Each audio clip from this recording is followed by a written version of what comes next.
Welcome back to our channel অ্যাডজেট পারিবারিক। আজকে আমি অনেক অনেক ভালো আছি, নিশ্চয়ই তোমরা সকলে ভালো আছো, সুস্থ আছো, পরিবারের সকলকে নিয়ে ভালো আছো। তা আজকের ব্লগটা আমি এখান থেকে শুরু করতে চলেছি।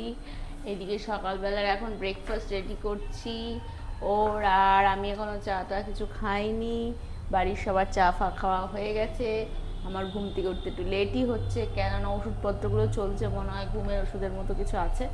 তা আজ অবধি ওষুধ লাস্ট। তো আজকে তো ইচ্ছা আছে একটুখানি যোগাতেও যাওয়া, যেহেতু আজকে যোগা ডে। তোমরা কে কে যোগা করছো আজকে, বা যোগা ডেতে কে কী করতে চাও, যারা যোগা করো অবশ্যই আমার কমেন্ট বক্সে তোমরা জানাতে পারো। তো যাই হোক, দেখা যাক আজকে আমাদের জিমেও হবে। সব বান্ধবীরা আমাকে বলেছে, তো ইচ্ছে আছে যতটুকু পারবো। জানি না হাতে অতটা প্রেশার দিতে পারবো কি না, হাতটা ব্যথা রয়েছে, তো চেষ্টা করবো যাব। বসে থাকবো নইলে কি আর করা যাবে। তো যাই হোক, ইচ্ছা আছে যাব। অবশ্য তোমাদের সাথে সব কিছু শেয়ার করতে হবে, সেটারও একটা ব্যাপার আছে। আর ঘরে বসে বসে থাকতে আর ভালো লাগছে না। বিকেলে পড়ানো রয়েছে, সবাই পড়তে আসবে, তো পড়ি টড়ি ওঠার পরই যাওয়া আছে। আর এখন শ্বশুরমশাই বাজারে গেছে, বাজার টাজার করে আনুক, দেখি কি রান্নাবান্না হয় না হয়, পরে তোমাদের সাথে সেটা নিয়ে শেয়ার করছি। এখন আপাতত ব্রেকফাস্ট রেডি। গুড মর্নিং তোমাদের সবাইকে আমার তরফ থেকেও। তো রান্নাবান্না মোটামুটিভাবে করে এসেছি। বাটা মাছ নিয়ে এসেছিল শ্বশুরমশাই, তাই বাটা মাছ দিয়ে হালকা ঝোল করেছি। আর একটু ডাল কালকেরই ছিল, সেই ডালটাকে গরম করেছি। আর একটু আলু মাখা করতে বলে দিয়েছিল, সেই আলু মাখাটাই করা হয়েছে। তো যাই হোক, বেশি কিছু আর আমার করতে হয়নি, বেশিরভাগটাই সব গোছানো ছিল, তাই সেটাই করে চলে এসেছি। তখন আর আমি সেভাবে ব্লগটাকে এগোতে পারিনি, কেননা হাতটা একটু ব্যথা রয়েছে, হাতটা ফুলে রয়েছে। এই আজকে আবার এই জায়গাটা একটু ব্যথা করছে, আর এই ব্যথাটা একটু কমাচ্ছে, কিন্তু এই জায়গাটাতে আবার একটু ব্যথা রয়েছে, এখনো স্টিফ হয়ে আছে। তো যাই হোক, বুঝতেই পারছো, ওই জন্যে একটু সবাই সহযোগিতা করছে, তো করে নিয়েছে। আর আমাদের রান্নাবান্না তেমন কিছু করিনি, আমাদেরও বাটা মাছ রয়েছে, সেটা আমি ফ্রিজে রেখে দিয়েছি, ভালো লাগছে না। দেখি দুপুরে কি করি না করি, ভেবেছি একটু ওটস করে নেবো বা কিনোয়া করে নেবো। দেখি, কিনোয়া ভেজানো হয়নি এখনো অবধি, শরীরটা ভালো লাগছে না বলে বসে রয়েছি। সকালে একটা ছাত্র আসার কথা ছিল একটা বই দেওয়ার ব্যাপারে, তো ও আবার জানালো যে না, ওর বিকেলে পড়া ছিল আর কি অন্য স্যারের কাছে, তা বললো বিকেলে পড়তে যাবো না, তো একেবারে বিকেলেই আসবে। বললাম ঠিক আছে, তা ওর জন্য ওয়েট করছিলাম, তো তার জন্য এসে ঘরে বসেছিলাম। এখন দেখি যাবো রান্নাঘরে, 11:30 প্রায় বেজে গেছে। আমাদের রান্নাবান্নাটা একটু এগিয়ে নিয়ে স্নান ধান সারি। জানি ব্লগ এখন বেশি এগোতে পারছি না, বা বেশিক্ষণের জন্য তোমাদের সাথে সেভাবে সময় কাটাতে পারছি না। তোমরা ভুল ত্রুটি মার্জনা রেখে আমাদের সাথে ভালোবাসা দিয়ে যাও। কি করব বুঝতেই পারছো, শারীরিক কষ্ট তো রয়েছে। তো এইভাবেই চলছে। কালকের দিনটা তো মোটামুটি একটু বৃষ্টির দেখা দিল বলে একটু শান্তি স্বস্তির বৃষ্টি পেয়েছি বলে একটু ভালোভাবে ঘুমোতেও পেরেছি। আজকে আবার ওয়েদারটা ভালোই ছিল। তা এখন অব্দি ঘরের ভেতরে অতটা কষ্ট হচ্ছে না, বাইরে বেরোলেই কষ্ট। তা তেমন রোদের দাপট নেই, কিন্তু একটা ভ্যাপসানি রয়েছে। তো কালকের তুলনায় অনেকটাই কম বলা যেতে পারে। তো দেখা যাক আজকেও যদি আবার একটু বিকেলের পরে হয়। এই হচ্ছে আপাতত ঘটনা। আরেকজন তো কাজে বসে গেছে, তারপর বললাম ওই দিক থেকে জামা কাপড়গুলো তুলে আনতে, যেহেতু আমি পারছি না বলে। তো নিয়ে যাওয়া 2-3টে দেখলাম ভেজা ভেজা রয়েছে, আবার এদিক ওদিকে একটু ঘরের মধ্যে দিলাম, যাতে এসিটা এখনো চালাইনি, এসির হাওয়াতে টেনে দেবো। কিছুই না, একটু স্যাঁতস্যাঁতে টাইপের হয়ে যেহেতু বৃষ্টি হয়েছিল কালকে, হয়তো শুকনোই ছিল, শাশুড়ি মা সেভাবে মেলে উঠতে পারেনি। একটু ঘরের দিকে মেলে দিলে হয়তো শুকিয়ে যেত, ওই গোটো করে রেখেছিল, স্যাঁতস্যাঁতে ভাব হয়ে আছে, তাই একটু পাখার তলে রেখে দিলেই সেগুলো ড্রাই হয়ে যাবে। তো তারপরে যাই হোক, বিছনাবাটিগুলো গোছগাছ হয়েই গেছে, দেখতেই পাচ্ছ। রান্নাঘরের দিকে যাব এখন আবার। তো সঙ্গে থাকো, পরে তোমাদের সাথে ব্লগটাকে কাজের ফাঁকে উঠলাম, বাইরে যাচ্ছি, ওর একটা মেডিসিন আনতে হবে। কিছু মেডিসিন মেড প্লাসে পাওয়া যাবে, সেগুলো অর্ডার করে দিয়েছি, কালকে আসবে ওরা বলেছে।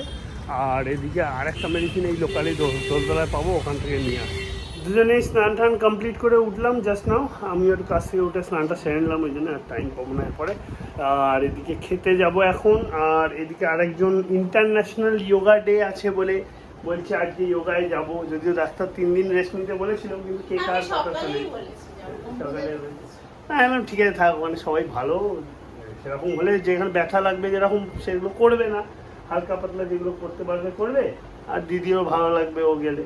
তো ইন্টারন্যাশনাল যোগা ডে পালন করতে যাবে, সেটাও তোমাদের ব্লগেতে সব শেয়ার করবো, দেখাবো। এখন দেখতে পাচ্ছি এখন ইন্টারন্যাশনাল চাদর ভাসবে, কিন্তু ওষুধের এত ডোজ আর ঘুমটাও এতটা হচ্ছে যে সকালে সেভাবে উঠতে পারিনি, যে সকালবেলা উঠে একটু করবো, ইচ্ছে ছিল আর ওই হাতে ব্যথা নিয়ে এখন করার দরকারও নেই, তোমার হাতে তো স্টিল নাও ফুলে রয়েছে আর ব্যথা সেই।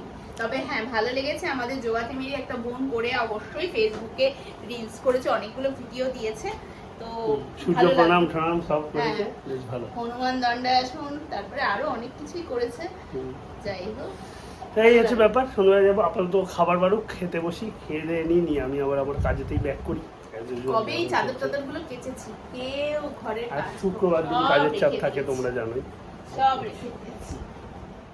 এই হলো আজকে আমার দুপুরবেলার খাবার, ভাত, এটা মাছের ডিম দিয়ে কিছু একটা ভুজিয়া মতন করেছে ও, আর তার সাথে এই যে মাছের ঝোল যেরকম বলেছিল, তো এগুলো দিয়ে দুপুরের খাওয়াটা সারি। আমি এতক্ষণ বসে বসে কাজ করছিলাম আর একটু ছোলা খাচ্ছিলাম, তো ছোলা মানে ওই ড্রাই ছোলা, এইগুলো খাচ্ছিলাম, ভালো লাগে খেতে বেশ। যাই হোক, ও তো ঘরে পড়াচ্ছে, চলো একটু দেখি গিয়ে ও কী করছে।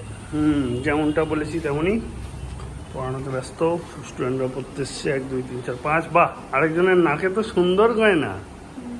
হ্যাঁ, কতদিন থাকবে এটা?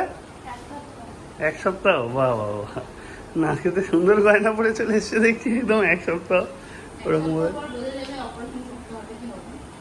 মানে এখনো শিওর না যে কি অবস্থা, অপারেশন করতে হতে পারে। আচ্ছা, 1 সপ্তাহের জন্য ওটা ওরকম রেস্ট্রিকশন। তাহলে তো যে ঘুষি ঘাসা মেরেছে তার তো ব্যবস্থা করা উচিত রীতিমতো। আরে চলো তো, চলো তো মানে তুমি কিছু বলো তো। জিমের জন্য রেডি হয়ে গেছো, সাদা ড্রেসটা কেন পরেছো সেটা তো বলো। পড়লাম, ইচ্ছে হলো তাই। ইচ্ছা হলো তাই, না দিদি থিম দিয়েছে আজকে যোগা ডে হিসেবে সবাইকে সাদা পরে যেতে বলেছে? হ্যাঁ, সেটা ওরা বললো তো, ওদের সাথে আমার সেবার কথা না, বললো তো আমাকে, ছিল তো পরেই না। ও ছিল তাই পরেই নিলে, বেশ ভালোই লাগছে দেখতে, এরকম স্টাইলিশ, ভালোই রোগা হয়েছো। ও বাবা, নকশা দেখো না মেয়ের, এখন একদম সুস্থ, পুরো বডি ফিট। বেশি বাড়াবাড়ি করবে না জিমে, এখনো রেস্টেই রয়েছো, হাতে যেন লাগে ঠেকে না যায়, হাতে ব্যথা কায়দা মারা জায়গা পায় না। 7টা বাজিয়ে দিল ইচ্ছা করে। চলো, আজকে আন্তর্জাতিক যোগা দিবসেতে দিদি আমাকে দায়িত্ব দিয়েছে সমস্ত ভিডিও টিডিও সব কিছু করে দেওয়া, সবাই মিলে যোগা করবে। দেখতে পাচ্ছ থিম অনুযায়ী সবাইকে সাদা ড্রেস, যাদের যাদের বাড়িতে সাদা টি শার্ট বা কিছু রয়েছে পরে আসতে বলা হয়েছিল, তাই সবাই সাদা সাদাই পরে আসার চেষ্টা করেছে। যাদের একান্ত হয়তো নেই তারা পরে আসতে পারেনি, তা বাদে বাকি সবাই পরে এসছে আর সবাই যোগা করছে। আমার কাজ হচ্ছে আজকে আমার আর জিম হবে না, শুধু ট্রেডমিলটা একটু করে নিয়েছি, নিয়ে এদিকটায় লেগে পড়েছি। এদিকে দিদি সবাইকে যা করাবে প্লাস সবাই নিজেও যেটা করছে সেইগুলো ভিডিও করাটাই আজকে আমার কাজ।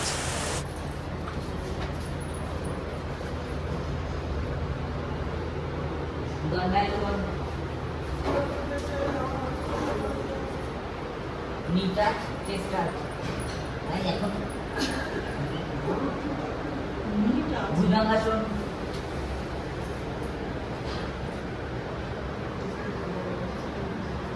down breathing the face 5 times করে দণ্ডাসন,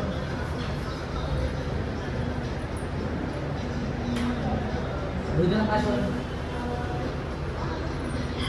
7, down breathing the face 8। তা আজকে এখানে ইতি টেনে ব্লগটাকে এখানেই শেষ করছি। কাল তোমাদের সঙ্গে দেখা হবে নতুন ব্লগে নতুনভাবে। সবাই ভালো থেকো, সুস্থ থেকো। আশা করি আন্তর্জাতিক যোগা দিবসটা তোমরাও ভালোভাবে কাটিয়েছো। Good night.